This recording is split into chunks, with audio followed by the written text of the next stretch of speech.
Hello and welcome to the new episode of Ball Drop. We are back.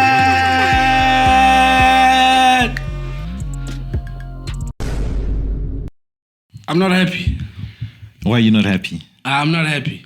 Robert Sanchez, bro. Robert Sanchez. This is the last time, bro.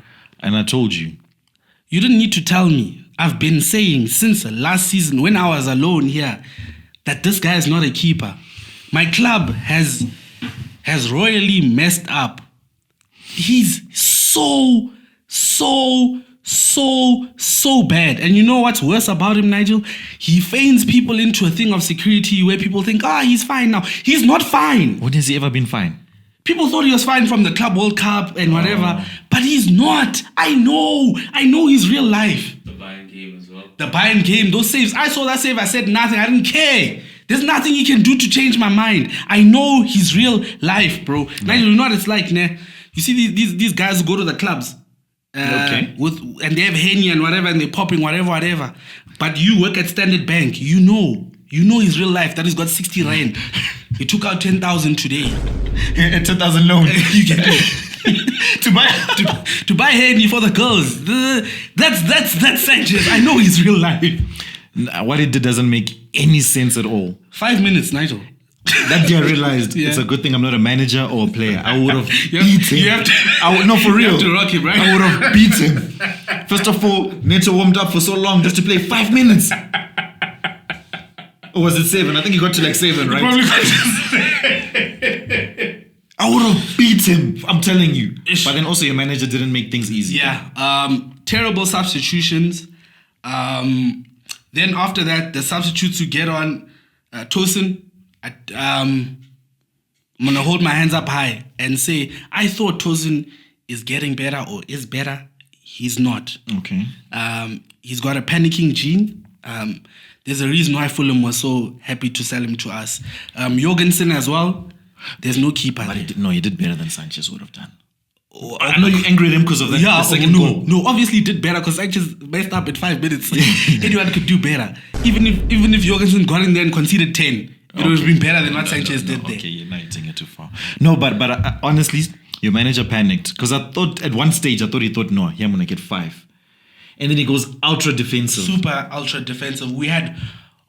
After Cole Palmer went out, we had one attacking player on the pitch. And Pedro tried. He tried. Yeah, he was taking on players by himself. Times he took on players, yeah. And to be fair, Andre Santos as well. He came on. He put in a shift. Enzo Fernández, the other Enzo, he must watch out. He's gonna end up benching for Andre Santos. I'm telling you now. Andre Santos is a better player right now in the system. 1, 2. The only thing that Andre Santos doesn't have is a finish. He keeps on getting to positions to finish and he doesn't. But yeah, Enzo Fernández right now, he's not looking like it, bro. Nah, but still, I want you guys. I did say United would win this game, but I want you to go back and you guys are gonna be the reason why United comes back. You guys are the turning point for United. We're gonna blame you when United is in the top 4. Come end of May. You're supposed to destroy that team. We were, bro. We were. And the worst thing is, we should have just conceded that goal and then calmed down and then roll with the punches, right? You didn't even know if Guy was gonna score because you saw how he was finishing the whole game. Oh, it could have hit the post. There's many things. Or just fell, kicked it out. Man. Yeah, to the people at Pitch Invaders, boy Emilio, and these other United fans, you say you want an apology from me. I'm apologizing for predicting the wrong score. Boo-hoo. I'm not going to apologize for our analysis of Amorim. Because people are talking about it like we're supposed to say this guy's the best manager in the world. We have to be honest with what we're seeing. He got lucky. There it is. I'm sorry, dude. Let's move on to the game that just finished like an hour ago. City versus Arsenal. Very weird match. I don't think anyone could have predicted the things that happened in that match. I think we could have predicted it was going to be a tight game. Yeah, Not so open. Yeah. But then what was Pep doing? I'm rooting for Arsenal. At one stage, I'd even conceded that the league is gone. Yeah. But then Pep just said, no ways, Arteta. Ultra defensive. Yeah, I won't lie to you. I have no problems with people doing whatever it takes to win. I had no problem with that. The only thing I had a problem with is when you take out Haaland, that him and Doku were your biggest threats, and Arsenal are committing more and more people forward. Haaland will get a chance to put the game away. I think City also, because they had lots of chances on the counter, they needed to be more effective on the counter. Clinical, yeah. Because literally that game could have changed. Just 2 counters. Done. Yeah, there was one where Haaland went through and Foden was waiting for the square pass and he didn't... the pass by Doku to Haaland. He should have just crossed to Foden. That was a tap-in. I don't think he looked up, but yeah, Arsenal... I wanted Arsenal to win for the sake of the league, obviously, but they disappointed me a bit. But I think, I'll speak for Arsenal supporters, a draw against City is not bad. From where we were, it's not bad. Because Pep almost did a masterclass. Like, for example, if it finishes 1-0. Yeah, I think that's what annoys me about games like this. You know, when you go in and you actually want the win, and then because you don't get the win for so long, you're like, well, a draw is okay. Yeah. If we speak to most Arsenal fans before the game, they would have said we want to win. Yeah, no doubt. You get me? But yeah, it's a bit annoying because even the way Arteta started, but he started strong. Yeah, but the team he started with. Oh, you mean the three? Okay. I'm a big fan of Eze. It's known on this podcast. He's probably one of my favorite players in the world. That guy thrives in high pressure, big games. If Palace, whatever it is, the semi-finals they used to play, the final, the Community Shield, he thrives in those things and he'll create opportunities and chances. He needs to start a game like that because it is going to be tight and it is going to be that one pass that does something. Where the one pass to who? Who is he passing to? No, because you say Gyökeres. Nah, whoever is there. Because for me, playing Eze in the 10 now, so that removes Merino maybe, and it's Zubimendi, Rice, and Eze. Trossard will still be there. Trossard does make runs. I think he'd find Gyökeres because that is the one thing. No. Hear me out. Eze last season played with who? Who was playing up front for him? Mateta. Yeah.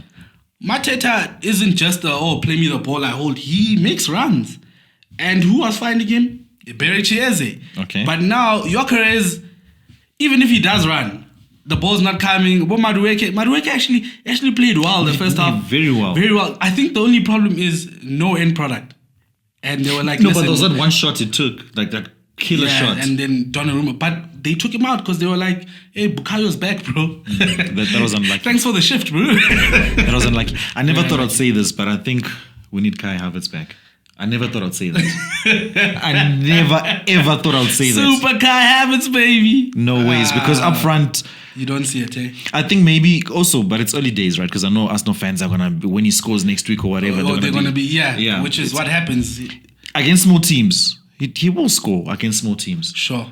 But when you really need him, and this guy was bought so Arsenal could win the league. Let's not forget that. Sure. When you really need him, he's not showing up. I hear you there. But it's one of those things, I think time will tell. But it is looking like they're not playing to his strengths, and he doesn't play to his strengths. What are his strengths? Running behind defenders. Running in behind defenders, being played in early.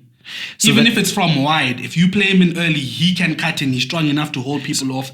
But when he scores against small teams, most of the time he's not running. So if he plays a team that's sitting back, what's his strength then? Oh, a team that's sitting back. Yeah, if he's playing against there is no strength then. You've nullified his strength because there isn't enough space. So you have to, but when you do get on the counter, look for him. Okay. That's what I'm trying to say. I hear you. There's a striker on the other side, in Merseyside, who's still banging, and people didn't think he'd still be banging. Hugo Ekitike. Liverpool pulled through with a 2-1 win in the Merseyside Derby. Good game for Liverpool. Imagine if this guy keeps scoring the whole season, and Isak keeps coming in and not really living up to the standard. Money. This thing is all about money, unfortunately. There's going to be a point where they try both at the same time. Both of them must pray that it works. Both how? As in both will be playing. As in play 3 at the back? No. I'm saying 3 in front. Okay, because Ekitike will be playing on the left and Isak up front. I'm saying on that occasion, it has to work.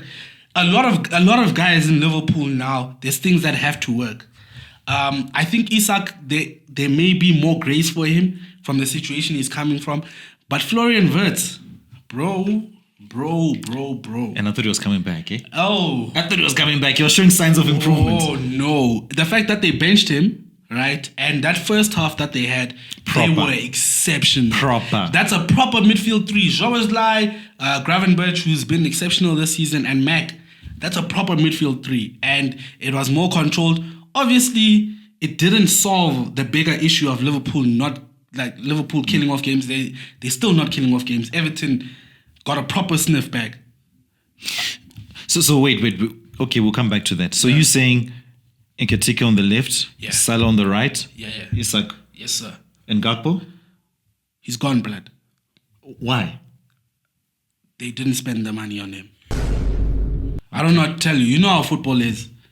That's what I'm saying. How much was Gakpo? Gakpo, dog. I don't think more than 40 or 50 million. Okay.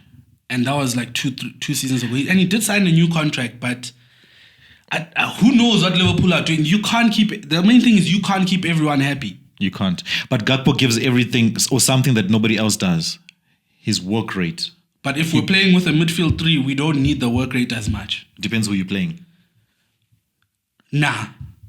I think you sacrifice that because we've got a threat going forward, and that midfield three, whoever's in the midfield three, we don't progress now.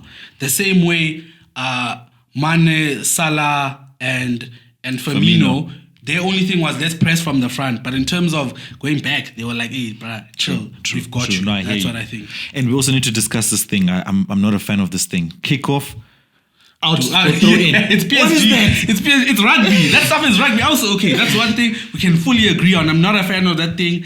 It's just like saying to people, okay, we've got you cornered. And it's like, what are you doing? Yeah. Because I saw somebody do that today. I forgot who it was. Like kickoff straight. PSG started that thing. Yeah, PSG, I remember. They press you and they're hungry like dogs after that, bro. The day they do that and like they go and press and then we score immediately, it's going to be very funny. But before we go, I want to discuss something that made you just disagreed on. I'm listening. United and Chelsea, Casemiro. Yeah. What? That it was a second yellow or what? It was not a second yellow. Stopping a clear counter-attack, look at the phase of play. Okay. And you said to me it happened because United were under pressure. Yes. What pressure was there? In that moment, it's a pressurized situation. Okay, what's a pressurized situation? Who was João Pedro? Huh? How many people were marking João Pedro? After he broke, there were 3 people marking João Pedro. How many Chelsea players? It was 2 versus 3. Where was Casemiro? Casemiro was behind the play, caught out of position. So then he comes around and grips André Santos because he doesn't want André Santos to go forward. And he's stopping a clear counter. Therefore, second yellow. Okay, second yellow, iffy. That's iffy. But it's not because of being in a pressurized situation. It's just a player situation. It's both. If you say it's he's both, out of position. Yeah, because it's Casemiro, right? He's out of position because he's out of position. Casemiro is not the first player to be out of position. But he's the first player to make such a stupid mistake. No, he doesn't need to make that challenge. We've seen players be out of position and drag people down. Against 10 men. These guys are going nowhere. Nobody thinks this is a pressurized situation except Casemiro. Fine. That's fine. But it's a yellow card, clear counter, that's it. I just want to get that out of my system. I don't know what's wrong with this guy, bro. Hey, bro. All you guys, I'm okay now. My heart is more settled. The more I've spoken about Chelsea and Enzo Maresca screwing us over, I don't even want to say that other guy's name. You'll never hear me say his name again. I'm not going to give him the satisfaction. You guys have been dope. Keep on liking, commenting, subscribing. This has been Ball Drop Away.